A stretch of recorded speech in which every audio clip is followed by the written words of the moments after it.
Well, it's not just the economy or foreign policy. There's a public uproar against data centers that could be a decisive issue in the midterms.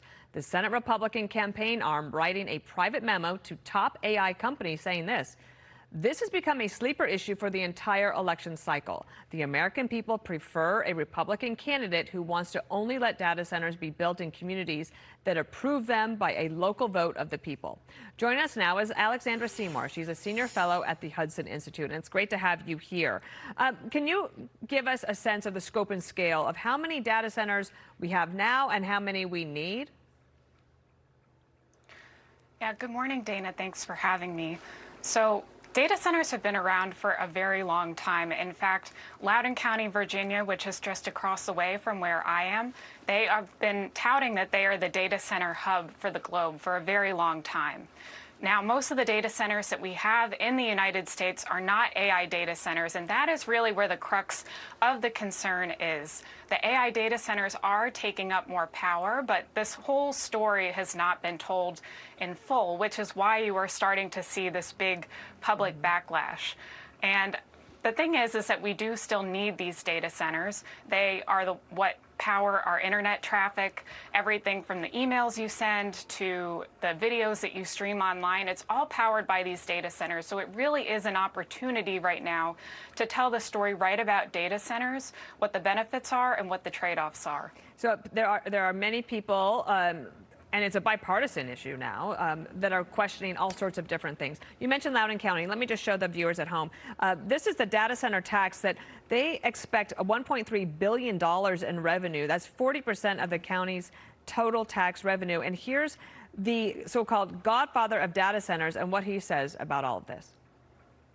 There is no other asset class that will deliver tax revenue in the same way that data centers do. They don't use a lot of services, and they deliver a lot of revenue per square foot. So for a community that is looking for an infusion of tax revenue, there is nothing quite like data centers. But that said, you have to manage it properly and make sure that it's in the right places and that you have the right guidelines in place. So I want to show you a Fox News poll, Alexandra. Those opposing data centers at 70%. So one of the issues is, of course, energy use. And let's look at U.S. data center electricity use. We can put this graphic up on for everyone to see. That looks like a lot, right? The chart's going up. It's 11.8%.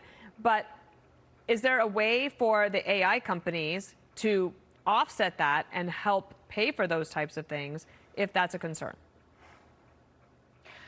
There certainly is a way for the AI companies to offset this. And actually, there was a ratepayer protection pledge that the White House released that says that if any of these companies want to build new data centers, they have to be responsible for delivering the power so that those costs are not imposed on Americans in these communities.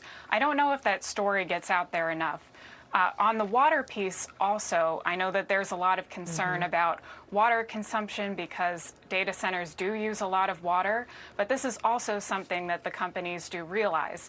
And they have started initiatives to try to make sure that they can be water positive, meaning that they will put more water back into the communities than they actually use to power these data centers.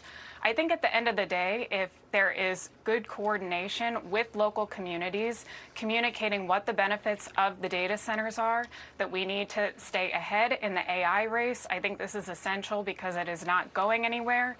And if we don't build the data centers here, they will go elsewhere. They will go overseas. That will give us less jurisdiction over where the data goes, how to secure these facilities, and we will not be able to reap the economic benefits in the same way. Loudoun County is a great example of where they have been able to reap those economic benefits.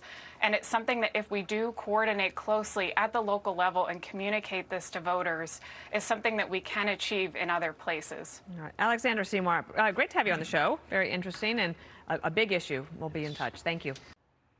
Be sure to like and subscribe for all the Fox News latest on YouTube and catch full shows streaming now on Fox One.